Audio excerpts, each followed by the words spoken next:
I stand out here in the wonders of the unknown at Hadley, I try to realize there's a fundamental truth to our nature. Man must explore. And this is exploration at its greatest.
Sweated out on the streets of the runaway American dream. At night we ride through mansions of glory, suicide machines.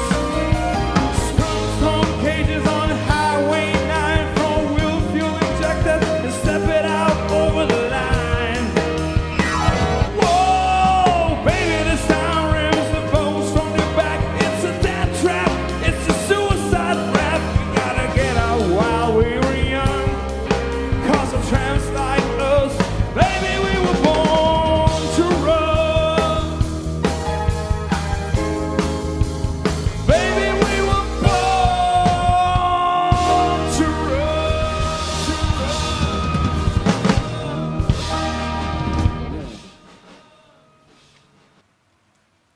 And as you can see from that intro, we're with FireEye, Mike Hart. I welcome you. Thank you, Chris. Thank you. Everything well with you? You can hear perfectly well? I can hear. I hope you can hear me fine. How do you feel about the fact that we're doing it this way? What's your reaction to the fact that all of our audience are scattered all over the place and you can't quite touch them, but you know they're out there? Yeah, it's it's. I guess it's the new normal. Hopefully, we'll be back to the old normal at some point in the foreseeable future.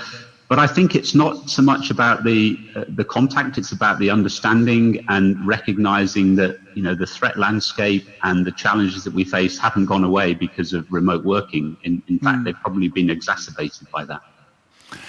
Yeah, I guess so. In a personal basis, it's interesting because I'm in contact with people around the world and have been because I've worked in various places.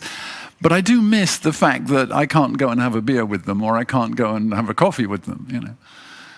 I think it changes. I think we all miss that. We all miss that. And I would have loved to, have been there in person, had it taken place live with an audience. The interaction is so much more important. I know people tend to be shy about asking questions, but in a face-to-face forum, it's easier to have that dialogue and to get maybe better or clearer answers. So I would much prefer to be doing this in person and being able to shake people's hands and get up close and personal with people.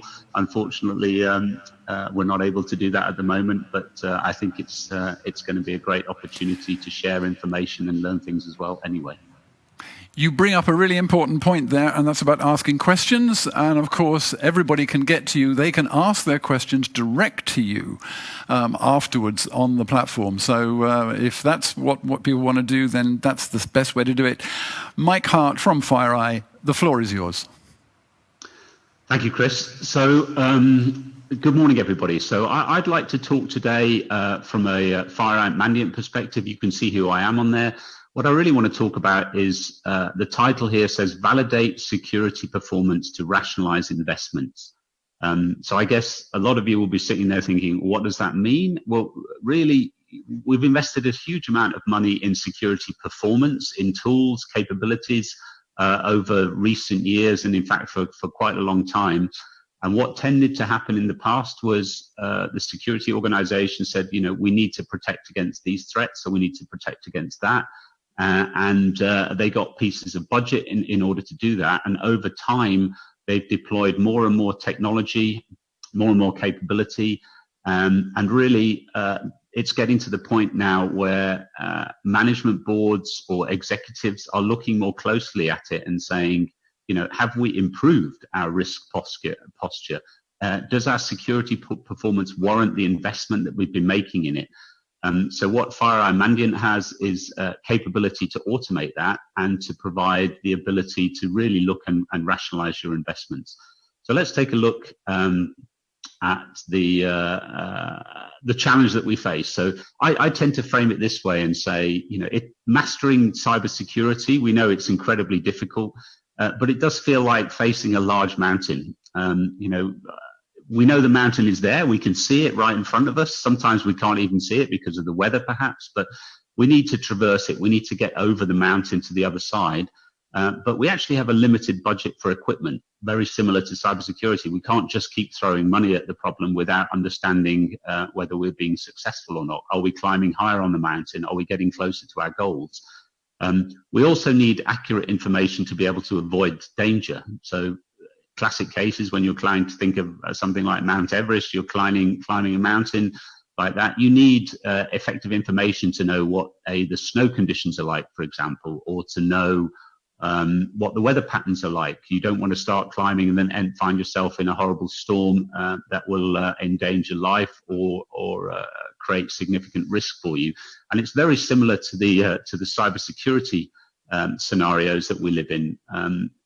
You saw the video that was shown beforehand talking about Mandiant Advantage, threat intelligence, and that threat intelligence is really the basis. So getting that information, being able to use that information effectively is something that is really key. And when you're validating your security performance and your investments, then you'll need that threat intelligence to be able to judge it effectively. And I'll share a little bit more on that later. Ultimately, we don't want to climb back down the mountain or waste time thinking about what to do next, or even waste money. We have limited budgets. So this is quite a significant challenge to overcome. And there are lots and lots of factors involved in it that make it not just a challenge, but sometimes what would appear to be insurmountable, or it seems to never end. So while we're climbing the mountain, the mountain seems to get higher and higher as we go. And really the key things here are the relationship between cybersecurity and risk. It really has never been more pronounced. So these are some of the examples that you see here. So ultimately it's about business continuity for an organization, bearing in mind that the cybersecurity itself, that's not the goal here. Cybersecurity is something that provides mitigation of risk, lowers risk for my organization, but it's not invasive, it's not intrusive, it's not preventive. It helps facilitate a confident usage of the data. So business continuity is a factor that absolutely has to be looked at. We need seamless access to the data. We need consumer services to be online all of the time. It's a 24/7 world that we live in now, and we have to be able to protect our critical infrastructure. We also have to protect our assets. Critical data, certainly lots of organizations that I've spoken to tend to ask the question of themselves, what is our most critical data? If you're in the pharmaceutical organization, it might be clinical trial data. If you're in logistics, it might be your supply chain data. for example, or it could be research and development data. It could even be intellectual property. There's a lot of mergers and acquisitions activities going on in the world today. People not just being acquired or acquiring, but also partnering for mutual benefit and indeed for benefit of customers. And imagine if you're going into an organization to negotiate with them. We've seen this a lot from Chinese attack groups, for example. You're going into an organization or to meet with a potential partner or somebody that's potentially buying services from you or indeed buying your company. And then imagine if you go into that meeting, you've worked out your strategy, you know what you're prepared to accept and what you're not prepared to accept. And the person sitting on the other side of the table already has access to that data. They already know what your worst case scenario is, the lowest price you're prepared to accept. So being able to protect those assets and keep them safe is of critical importance. And they're not cyber risks. They are just general risks to the business and things that you need to protect. And all of that is now overlaid more and more with laws and regulations. So lots and lots. Traditionally, people tend to think of that from I call it a financial services perspective, which has always been heavily regulated, or the telecommunications sector, or even critical national infrastructure. But now there are more laws and regulations being applied to online trading, to partnerships, etc., that organizations need to be aware of. And they all have an impact on the cybersecurity posture and how we tackle it. On top of that, we may have accreditation. So there are companies that will require that of you if you're doing business with them, that you can prove that. Historically, it's been classic things like ISO 27001 certification, for example, but there are more and more accreditations coming forward. Also, for many organizations, those accreditations will help them to reduce their cyber risk, a growing market sector at the moment, where organizations are looking, how do I mitigate the risk? Can I pay a premium on my cyber insurance to ensure that if I do get attacked successfully and I do get breached, then I have the ability to reduce the cost and the impact of that. And of course, privacy is becoming ever more important as more and more data appears online. So in classic terms here, we'll use GDPR as the example. I know in the press recently there have been a few examples across Europe where organizations have been fined for breaches and for loss of personal identifier information from customers. So these are all challenges that the cybersecurity team is faced with and the risk associated with them. And you can see that most of the things there aren't associated with attack vectors. They're much more associated with the outcomes and the consequences of successful breaches.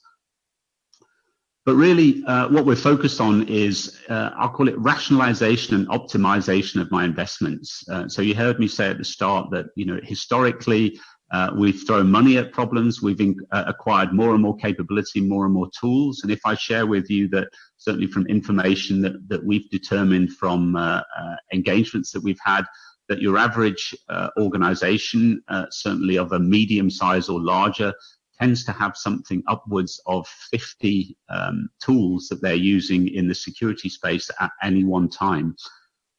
So the first thing to tackle is, I'll call it the ROI analysis. So, are we avoiding duplication or overlap? So have we purchased over the course of time, have we purchased multiple tools that do at face value different things, but ultimately there is overlap in them? So are we using more technology or more capability than we need to? Indeed, it's quite possible that there is not just an overlap in it, but there is potentially even a gap in it that we haven't covered, simply because we either didn't have the technology in place, or because we are not leveraging the full feature set of the tools that we've deployed. So how do I run that ROI analysis and provide what I call quantifiable measurement of investments in order to be able to judge, and have I spent my money wisely? Am I continued to spending it wisely?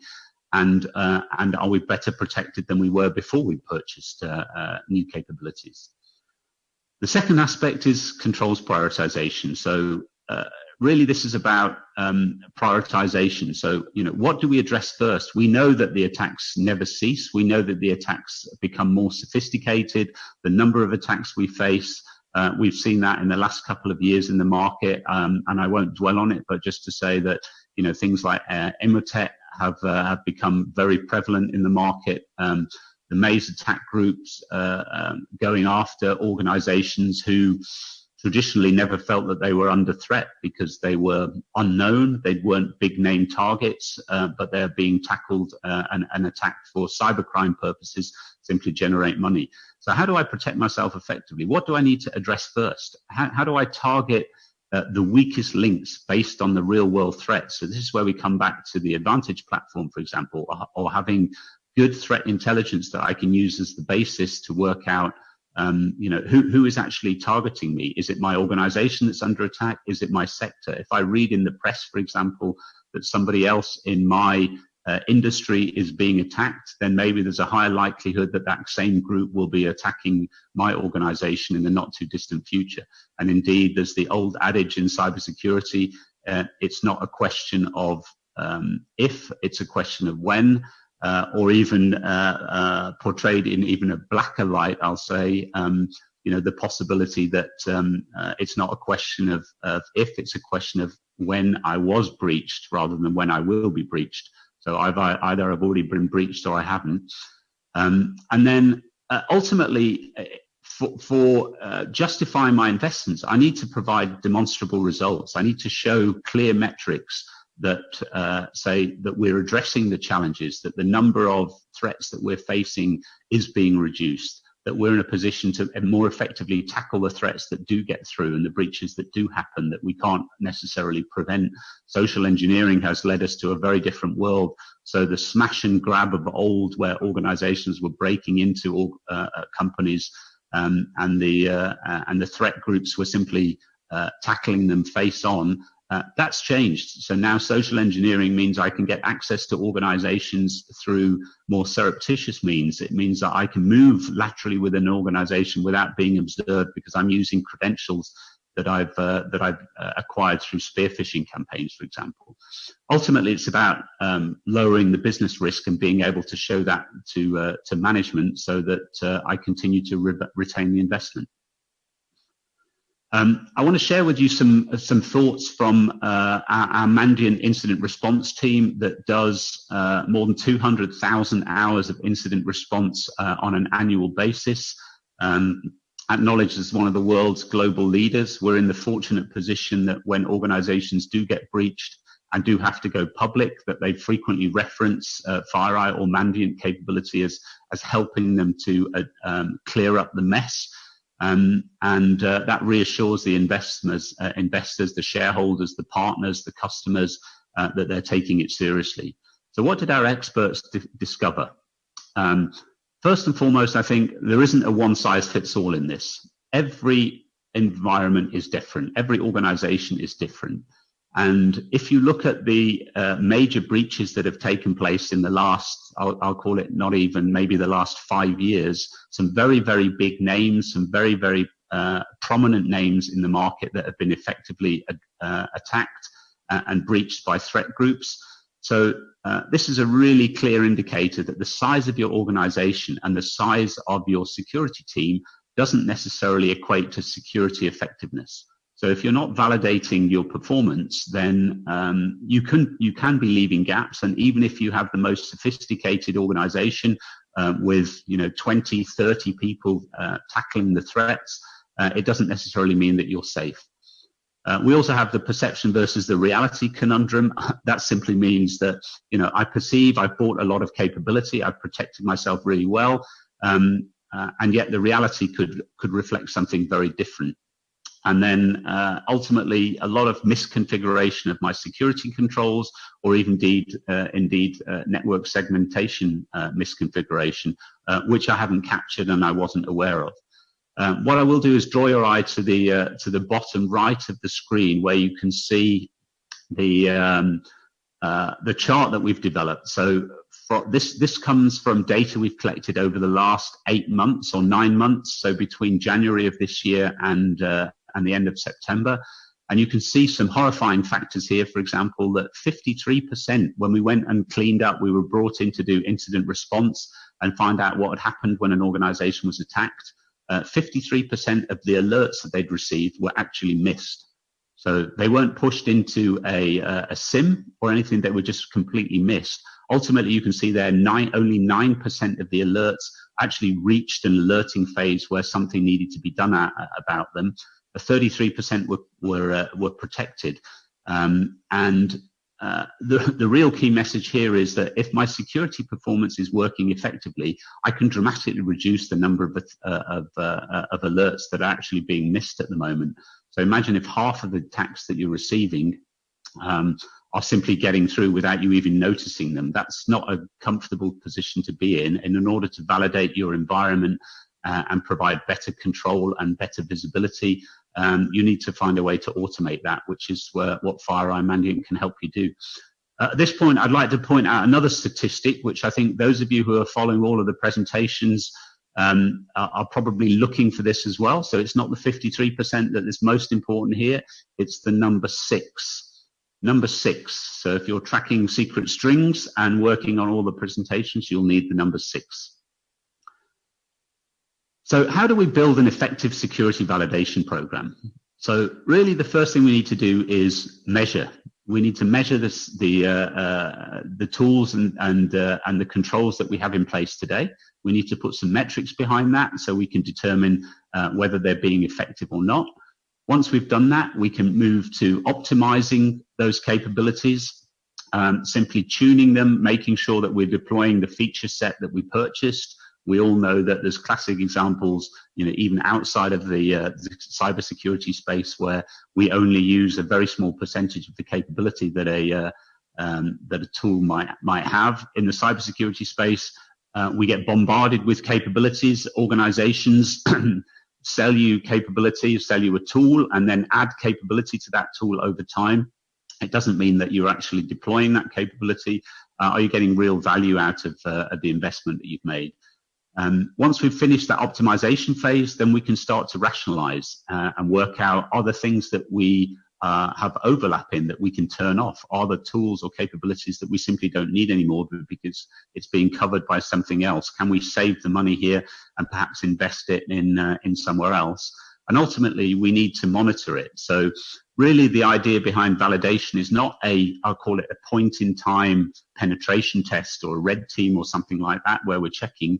It's continuous validation. It's continuous monitoring of an environment. The reason for that is that you have configuration drift or that you have segmentation changes and things like that. And if you're not monitoring it consistently or continuously, then it's very, very, very difficult to determine, is it always as effective it needs to be? And we know that the attackers don't give up on the first attempts. They try many times to breach your organization.